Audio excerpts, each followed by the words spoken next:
Perkenalkan, nama saya Reinhard Novandri Seloho dengan NIM 230306066 dari kelas Peternakan B, Prodi Peternakan Fakultas Pertanian Universitas Sumatera Utara. Pada kali ini, saya akan membuat tugas video biokimia, yaitu tentang metabolisme lipid yang diampu langsung oleh Ibu Tati Vidiana Sari, SPT MP. Baiklah, pertama-tama saya akan menjelaskan apa itu metabolisme lipid. Metabolisme lipid merupakan proses kompleks yang melibatkan pemecahan dan sintesis dalam tubuh.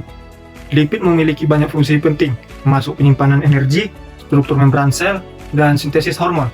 Metabolisme lipid terbagi menjadi degradasi lipid dan biosintesis lipid.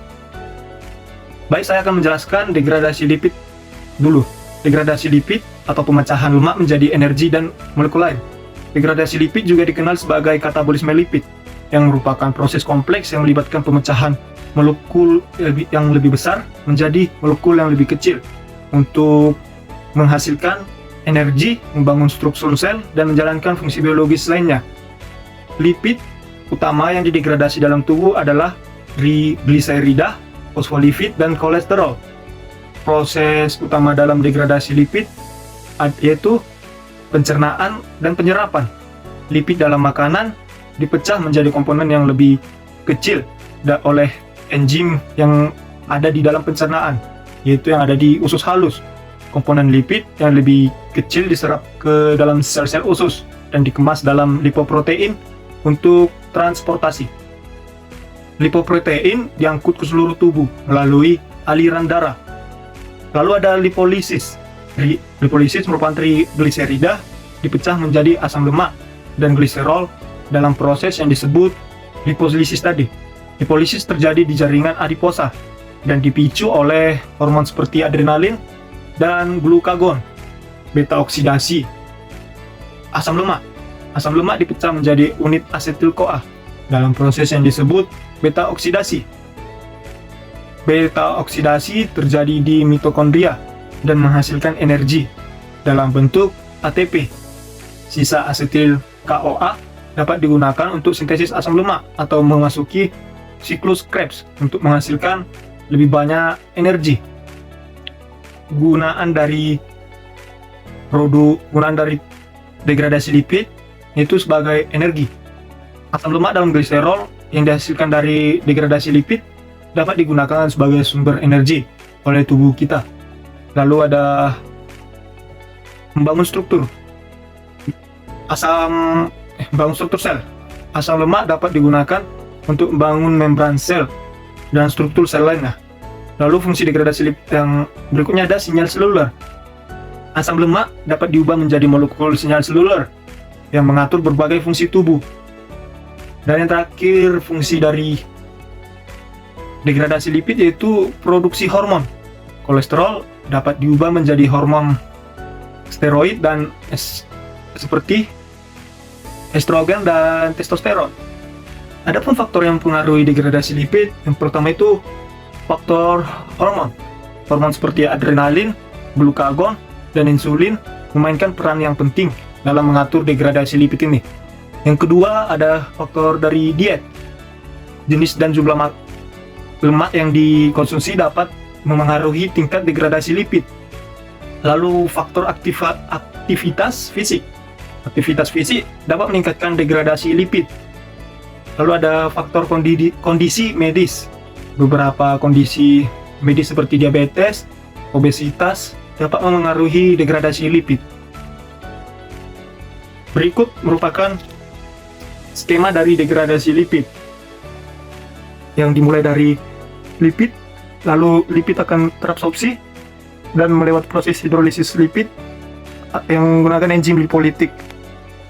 Lalu akan masukkan asam lemak bebas dan masuki proses oksidasi yang menggunakan enzim oksidatif. Lalu ada asam lemak jenuh dan tidak jenuh rantai pendek yang akan menghasilkan rantai beta oksidasi. Lalu akan menghasilkan asetil CoA dan akan melewati siklus Krebs dan akan menghasilkan ATP yang merupakan hasil akhir dari degradasi lipid. Selanjutnya, saya akan menjelaskan biosintesis lipid. Lipid yang kita kenal juga sebagai lemak merupakan komponen penting dalam sel yang berperan penting dalam berbagai fungsi biologis. Sedangkan biosintesis lipid sendiri merupakan proses kompleks yang terjadi di dalam sel untuk menghasilkan berbagai jenis lipid dari prekursor sederhana menjadi lebih kompleks.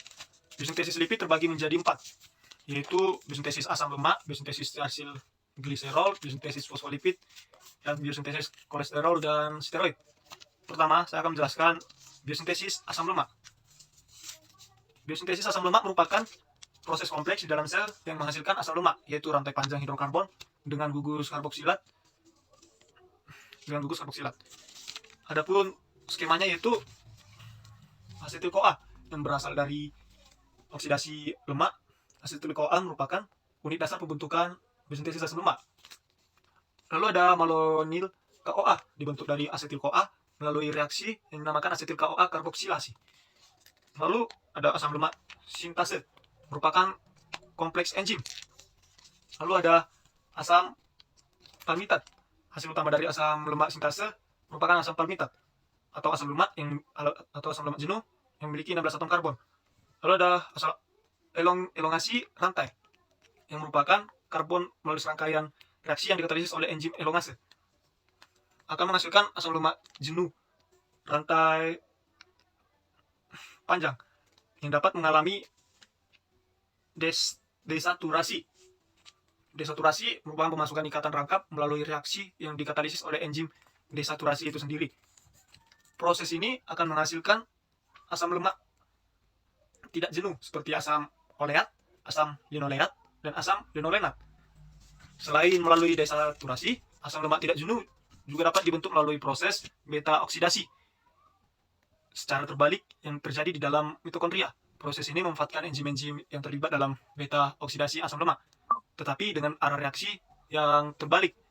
Biosintesis asam lemak ini terutama terjadi di dalam hati dan jaringan adiposa atau lemak.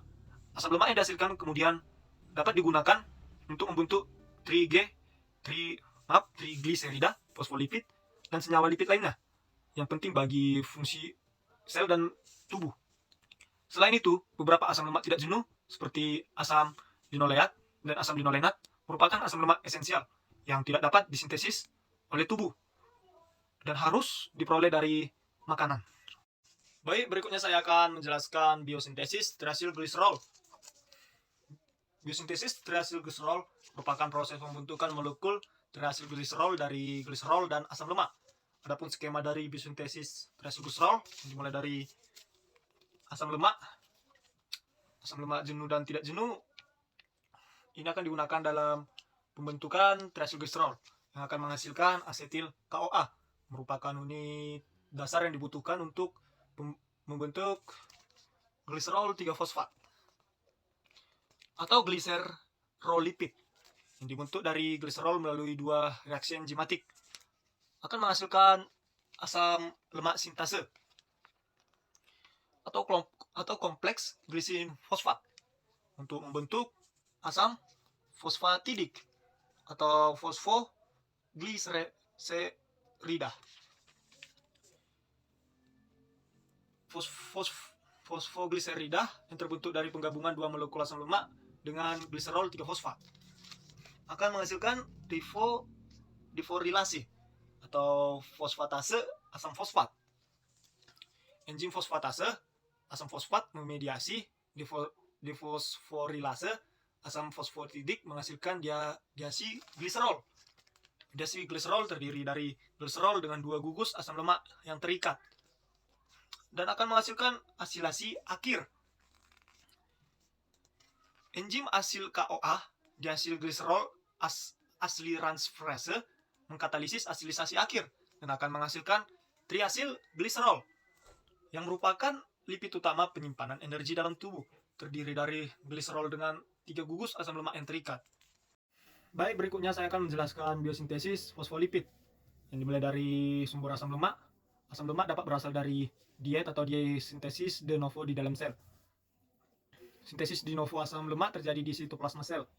Lalu tahap yang kedua, aktivasi asam lemak. Asam lemak diaktifasi menjadi aksil CoA melalui reaksi dengan koenzim A atau CoA. Reaksi aktivasi asam lemak terjadi di sitoplasma sel. Yang ketiga itu ada pembentukan asil gliserol 3-fosfat, asil CoA dikondensasikan dengan gliserol 3-fosfat untuk membentuk asil gliserol 3-fosfat. Reaksi ini dikatalisis oleh enzim gliserol 3-fosfat asil transferase. Reaksi ini terjadi di membran retikulum endoplasma.